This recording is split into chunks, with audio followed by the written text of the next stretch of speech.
Welcome back to yet another blog. তো আজকে আবার একটা নতুন দিন। আজকে হলো 15ই আগস্ট। সবাইকে প্রথমেই জানাই ইন্ডিপেন্ডেন্স ডের অনেক অনেক শুভেচ্ছা। আমরা এখন চলেছি হচ্ছে ব্যারাকপুরে, করবো দাদা বৌদির বিরিয়ানি। চিনি হাই কর। আর মা দেখেছেন আজকে কি সুন্দর একটা কুর্তি পরেছে, আর চিনি পরেছে একটা লাল রঙের ড্রেস। একটু হাইফাই তাকাও করো। তো এখন চলুন, ওদিকে আমার শাশুড়ি মা দাঁড়িয়ে আছে, মামনি দাঁড়িয়ে আছে হচ্ছে স্টুডিও স্টারের সামনে। ওখানে গিয়ে তাকেও পিক আপ করে নেবো, নিয়ে আমরা সবাই মিলে কিন্তু রওনা দেবো আমাদের ফ্যামিলি কোবরা গ্যাং। চলুন। আর ইন্ডিপেন্ডেন্স ডের জন্য এই জিনিসটা আমাদের গাড়িতে কিন্তু লাগানো হয়েছে, নতুন সংযোজন। আজ 3 থেকে 4 দিন এত মুড অফ ছিল, কিছুতেই বাড়ি থেকে বেরোতে ইচ্ছে করছিল না। আজকে 15ই আগস্ট, অফিস ছুটি, তাও সেই সকাল থেকে ল্যাদ খেয়ে পড়েছিলাম। তারপরে মা সৌমেন দুজন এসে জোরাজুরি করে বার করলো, বললো চলো তো একটু বেরাও, না বেরালে মন ভালো হয় না। মন কি করে ভালো হবে বলুন, চারিদিকে যা অবস্থা, মন খারাপ হয় স্বাভাবিক।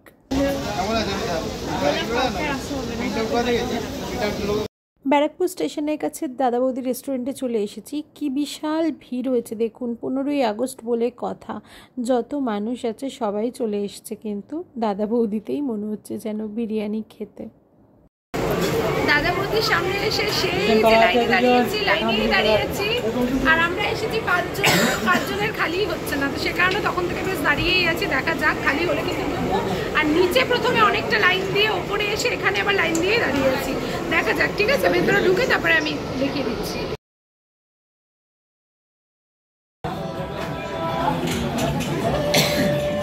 তো দীর্ঘ অপেক্ষার পর আমরা কিন্তু এখন দাদা বৌদির রেস্টুরেন্টের মধ্যে ঢুকে গেছি। আর আজ যেহেতু 15ই আগস্ট, তাই ভেতরে কিন্তু বেশ প্যাট্রিয়টিক সংগুলো চলছিল, আর ওগুলো শুনতে শুনতে কিন্তু বেশ আলাদাই একটা অনুভূতি হচ্ছিল। তো বেশ অনেকটাই মনটা এখন কিন্তু ভালো লাগছে আমার, এই কারণে একটু হাসি খুশিও আছি। তো দাদা বৌদিতে এসেছি, আর বিরিয়ানি খাবো না তা তো হয় না। তো অর্ডার দিয়ে দিয়েছিলাম আমরা কিন্তু 2টো স্পেশাল মাটন বিরিয়ানি আর একটা সিঙ্গেল মাটন বিরিয়ানি। স্পেশাল 2টো, একটা হচ্ছে আমি আর চিনি, আর একটা হচ্ছে মা আর আমার শাশুড়ি ভাগ করে খেয়েছে, আর একটা যেটা সিঙ্গেল সেটা সৌমেন খেয়েছে। তো দাদা বৌদির স্পেশালিটি হচ্ছে এই বড় একটা ধামসা মাংসর পিস দেয়, আর বড় একটা কিন্তু আলুরও পিস দেয়।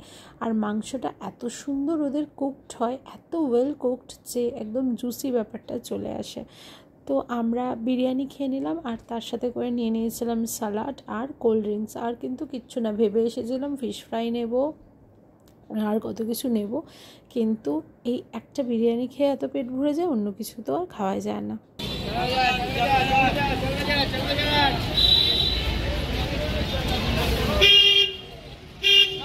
খাওয়া দাওয়া হয়ে গেছে, এখন চলেছি গাড়ির কাছে। তো দাদা বৌদির সামনে তো কোনো পার্কিং নেই, ওই ট্রেন্ডসের পাশে যে দাদা বৌদি আউটলেটটা সেখানে পার্কিং আছে, ওখানেই গাড়ি পার্কিং করেছি। তো যাওয়ার পথে দেখতে পাচ্ছি ওই যে আরেকটা যে ওদের আউটলেট, তার সামনেও লাইনটা একবার দেখুন। এইটা আউটলেট আর লাইন চলে গেছে সেই কোথায়, মানে এখানে চোখের সামনে 2টো দাদা বৌদি, 2টোরই কিন্তু দেখতে পেলাম ভয়ঙ্কর লাইন। আর আমরা তো প্রায় 1 ঘন্টা লাইনে দাঁড়িয়ে তারপরে ভেতরে ঢুকতে পেরেছি।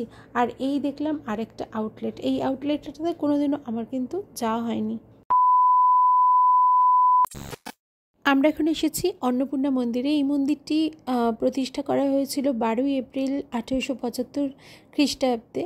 রানী রাসমণির সবথেকে ছোট্ট যিনি কন্যা ছিলেন তার নাম ছিল জগদম্বা দেবী। উনি আর ওনার হাজব্যান্ড মধুরমোহন বিশ্বাস মিলে কিন্তু এই মন্দিরটি তৈরি করেছে। আর এতে কিন্তু ওনার যে ছেলে সে কিন্তু অনেক হেল্প করেছিল, তার নাম ছিল দ্বারিকানাথ বিশ্বাস।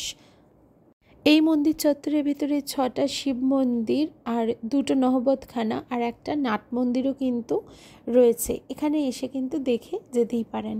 আমরা এখন মন্দিরটা একটু প্রদক্ষিণ করে নিচ্ছি, আর একদম দক্ষিণেশ্বরের আদলেই কিন্তু এই অন্নপূর্ণা মন্দির তৈরি হয়েছে। রানী রাসমণি দেবীর যে কনিষ্ঠা কন্যা ছিলেন তার নাম ছিল জগদম্বা, উনি কিন্তু এই মন্দিরটা প্রতিষ্ঠা করেছিলেন।